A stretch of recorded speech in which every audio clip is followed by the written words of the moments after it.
მართლმადიდებელი ეკლესია დღეს გიორგობას აღნიშნავს. დღესასწაულთან დაკავშირებით ყველა მოქმედ ეკლესია მონასტერში საზეიმო წირვა ჩატარდა. 6 მაისი წმინდა დიდმოწამე გიორგის აღსრულების დღეა. წმინდა საკვირველ მოქმედი და ძლევამოსილი გიორგი ქართველი ერის მფარველად მიიჩნევა და საქართველოში განსაკუთრებულად უყვართ. გიორგობა წელიწადში ორჯერ აღინიშნება. 6 მაისს წმინდანის აღსრულების დღეს, 23 ნოემბერს კი მისი ბორბალზე წამების დღეს აღნიშნავენ. 23 ნოემბრის აღნიშვნას ქართული ეწოდება, რადგან სხვა ეკლესიებში საქართველოდან გადავიდა. დიდი მოწამე გიორგი არის ჩვენი საყვარელი წმინდანი, ჩვენი ქვეყნის და ეკლესიის მფარველი. დიდი მოწამე გიორგი, შეგვეციოს მისი ლოცვა და მადლი. და რატომ ეწოდება მას დიდი მოწამე? იმიტომ რომ მან დაითმინა ისეთი გონებისთვის წარმოუდგენელი ტანჯვა წამება და ისეთი დიდი მადლი მოიხვეჭა, რომ მისი წამებით, მისი ამ მადლით, მისი სასწაულებით შემდგომ, რომლებიც აღასრულა მან, უამრავი ადამიანი მოექცა ჭეშმარიტ სარწმუნოებაზე და მოვიდა უფალთან. ამიტომ ეწოდება მას დიდი მოწამე. თქვენ იცით, რომ ის იყო მეომარი, ხედარი, რომელმაც დაამარცხა ყველაზე საშინელი ძალა, ეშმაკის ძალა. და რა თქმა უნდა, მხოლოდ ადამიანური ძალებით იგი ამას ვერ იზავდა. აი სწორედ უფალმა აღჭურვა იგი სულიწმინდის ისეთი მადლით, რომელზეც საუბრობს უფალი ჩვენ იესო ქრისტე და რომელმაც შეაძლებინა წმინდა გიორგის აი ამ ბოროტების დამარცხება. და იგი გახდა სიმბოლო სამუდამოდ გამარჯვების, ბოროტებაზე სიმართლის და სიკეთის გამარჯვების. საქართველოს მართლმადიდებელი ეკლესიის გაფართოებული კრება, სადაც კათოლიკოს პატრიარქი უნდა აირჩიონ, მომდევნო კვირაში გაიმართება. ამის შესახებ საპატრიარქო ტახტის მოსაყდრემ, სენაკისა და ჩხოროწყუს მიტროპოლიტმა შიო მუჯირმა ქაშვეთის ტაძარში ქადაგებისას განაცხადა. 28 აპრილს სინოდმა პატრიარქობის 3 კანდიდატი შეარჩია. პატრიარქობის კანდიდატები არიან კათოლიკოს პატრიარქის ტახტის მოსაყდრე, სენაკისა და ჩხოროწყუს მიტროპოლიტი შიო მუჯირი, მროველურბნელი მიტროპოლიტი იობი, ფოთისა და ხობის მიტროპოლიტი გრიგოლი.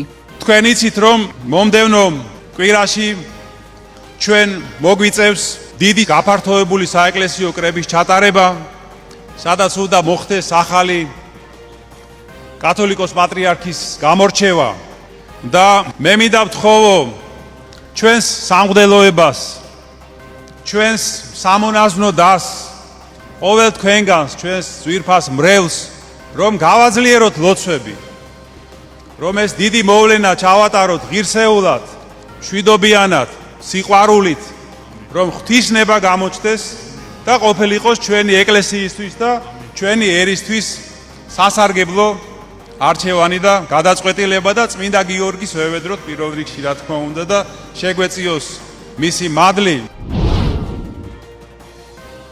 სუსის ყოფილ უფროსთან გრიგოლ ლილუაშვილთან საპროცესო შეთანხმებაზე საუბარი არ მიმდინარეობს. ადვოკატის რობერტ გრიგალაშვილის განცხადებით, ლილუაშვილი თავს დამნაშავედ არ მიიჩნევს. უფლებადამცველი იმედოვნებს, რომ საქმეზე გამამართლებელი განაჩენი დადგება, რადგან მისივე შეფასებით წარმოდგენილი მტკიცებულებები თავისი შინაარსით პირდაპირ მტკიცებულებებს არ წარმოადგენს.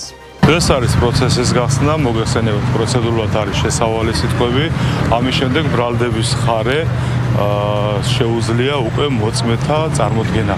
ეს არის ბრალდების ხარის კომპეტენცია, ამ შემთხვევაში ბრალდების ხარი გეგმავს ვინ, როდის და რამდენი მოწმე წარმოადგინოს. ის რაც წარმოდგენილი მტკიცებულებებია, ეს მტკიცებულებები თავის შინაარსით არ არის პირდაპირ მტკიცებულებები და შესაბამისად ამ მტკიცებულებებზე დაღმობით ვფიქრობ და მიგვაჩნია, რომ საქმეზე უნდა დადგეს გამომართლებელი განაჩენი.